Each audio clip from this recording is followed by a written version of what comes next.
Bonjour mes amis, bonjour à tous et à toutes. Et je remercie toutes les personnes en tout cas qui vont prendre la peine d'écouter ce message. Et j'espère vraiment que ces quelques minutes vont vous faire du bien. Je suis très contente aujourd'hui parce que j'ai une de mes clientes qui s'est mariée aujourd'hui. Une jeune dame qui s'est mariée avec un jeune homme. Ils sont très jeunes, ils sont très beaux.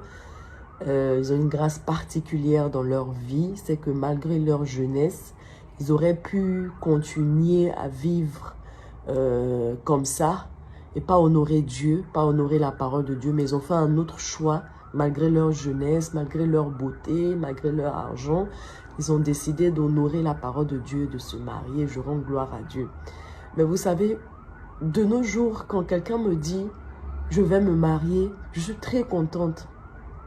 Mais je suis perplexe en même temps. Parce que dans nos familles africaines, on nous prépare très bizarrement pour le mariage. Vous savez, moi je suis fille unique de mon père et de ma mère. Bon, mon père a eu une fille après, bien avant. Mais ma mère n'a que moi comme fille. Et j'ai que des grands frères. Et j'ai été élevée comme une lionne. Vous comprenez? Je suis l'espoir de ma mère. Je suis son bébé. Je suis sa chérie.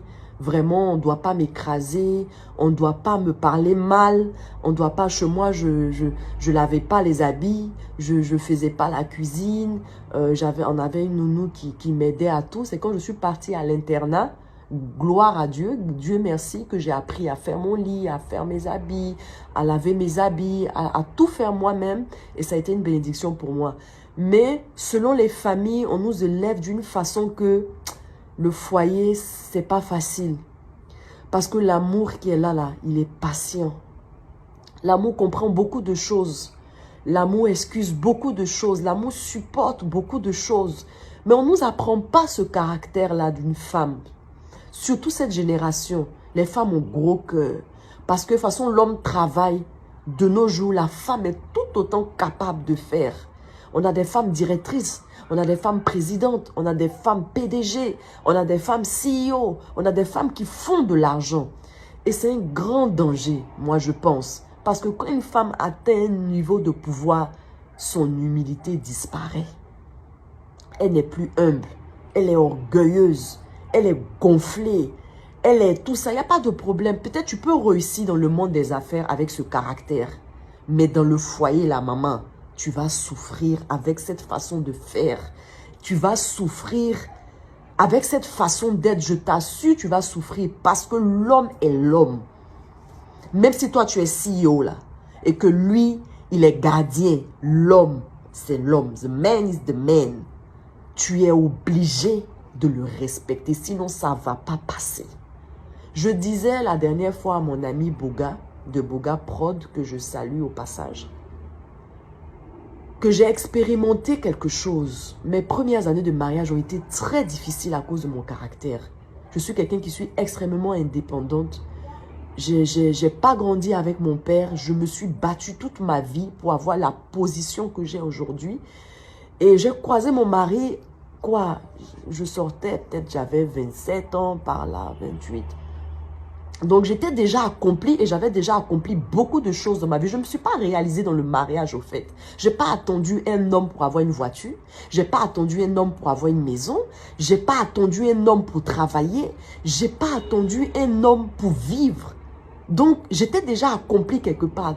Donc, rentrer dans le mariage et puis accepter une autorité sur ta vie, maman, ce n'était pas facile. Mais je me dis que j'ai pris tout ça. C'est pour dire à une femme que si tu veux être heureuse dans ton foyer, il faut être humble. C'est pas partout on a raison. C'est pas partout on tape sa poitrine. C'est pas tout on dit. C'est pas tout on crie. C'est pas tout on se fâche. C'est pas tout on prend ses bagages pour partir. C'est pas... Non, on se marie, c'est pour la vie. Ça, là, il faut l'intégrer. On se marie, c'est pour la vie. C'est gâté, c'est pas gâté, c'est pour la vie.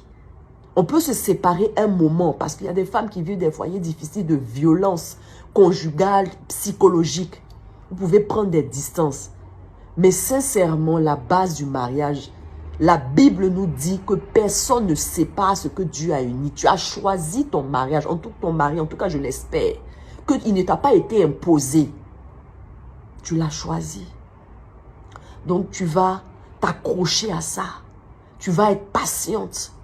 Tu vas fléchir genoux pour que le cœur de pierre que ton mari a se transforme en cœur de chair. Tu vas prier des années, tu ne vas pas lâcher. Parce que tu veux honorer la parole de Dieu. Tu vas être douce, tu vas être patiente.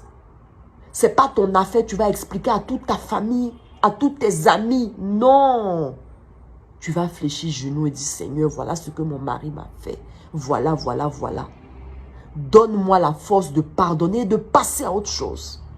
Donne-moi de connaître le moment propice pour lui parler avec douceur. Vous savez, j'ai appris une chose. La vérité, même quand elle est dit avec douceur, ça fait mal.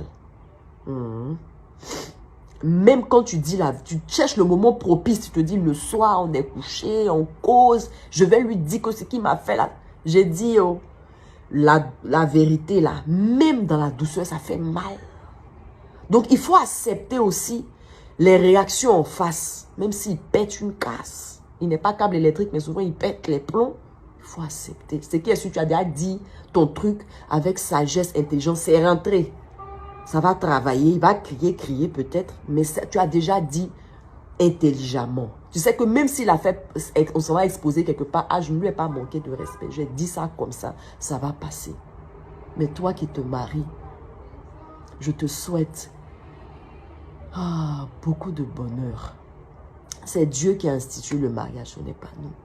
Alors que ce Dieu-là honore vos mariages et qu'il vous donne l'amour qui est la clé de toute chose.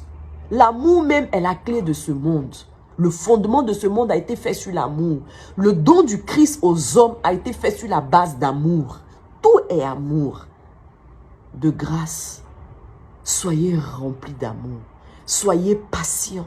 Écrivez ça quelque part, je ne me suis pas mariée pour divorcer. Accrochez-vous à ça et demandez à Dieu de vous aider. Vous jeûnez pour l'argent. Vous jeûnez pour le travail. Vous jeûnez pour beaucoup de choses futiles. Jeûnez pour l'amour. Jeûnez pour la patience. Jeûnez pour le courage. Jeûnez pour la tempérance. Jeûnez pour être une femme qui pèse, pour être une femme solide, pour être une femme inébranlable. Jeûnez pour ça aussi. Jeûnez pour pardonner. Ton mari peut te tromper. J'ai une amie qui me demandait un jour, quand tu parles de pardon, si ton mari te trompe, je dis ça va me faire mal. Ça va me blesser. Mais je ne vais pas quitter mon foyer parce que mon mari m'a trompé. Je vais fléchir les genoux que Dieu m'a donnés. Qu'est-ce qui n'a manqué chez moi pour que mon mari aille dehors? Je vais fléchir mes genoux pour que cette chose-là vienne en moi. Mais je ne vais pas laisser mon foyer. Je ne vais pas quitter mon mari. Il y a quelque chose qui s'est passé chez moi. Je vais trouver pour que mon mari aille voir dehors. Mais je ne vais pas quitter mon mari. Je suis désolée. Je vais prier, intercéder, que la douleur me quitte et que je puisse devenir cette femme-là que mon mari a aimé, épouser, mettre dans sa maison. On ne nous enseigne pas, jeunes gens, jeunes femmes. Instruisez-vous avant de rentrer dans le mariage. C'est beau de dehors, mais c'est un combat, c'est un défi quotidien. T'as dit, allez vous asseoir auprès des gens qui se sont mariés. Vous voyez 2 ans, 3 ans, 10 ans de mariage. Ils n'ont qu'à vous parler bien. Là, je suis en train de parler à la façon ivoirienne. Parce que les Ivoiriennes ont gros cœur comme ça. Ils n'ont qu'à vous parler. Comment nos mamans ont fait pour faire 20 ans, 30 ans, 40 ans de mariage là. Ils n'ont qu'à vous parler. Avant de vous engager. Parce que le mariage, c'est pour la vie. L'amour peut manquer un moment. Mais on jeûne et on prie pour aimer. Vous priez pour l'argent. Priez pour aimer. Priez pour pardonner. Pour que ça se renouvelle chaque jour. Et en tout temps. Et en toute chose, comme j'ai dit à ma mariée d'aujourd'hui. Le respect. Vous devez le respect à votre mari. Papa et maman ne les a pas choisis. Mais ton mari, là, tu l'as choisi, alors tu lui dois l'honneur, le respect en public et en privé. C'est pas tu fais comme si tu es sage devant les gens et puis dans la chambre, tu jafoules sur le gars. Ça ne matche pas, ça ne va pas durer. Ça ne va pas durer. Le respect et le respect. Soyez bénis, heureux dans vos mariages, comblés, comblés, comblés. Parce qu'un mariage raté, c'est le début de l'enfer sur la terre. Soyez bénis. Moi, je veux que vous viviez le paradis sur terre dans votre mariage. Il y a une chanson en ce moment qui est très populaire. Avec moi, c'est le paradis sur terre. Que ton mari soit content d'avoir une femme comme toi et qu'il dise vraiment, j'ai trouvé la perle rare. J'ai trouvé le bonheur avec elle. C'est le paradis sur terre.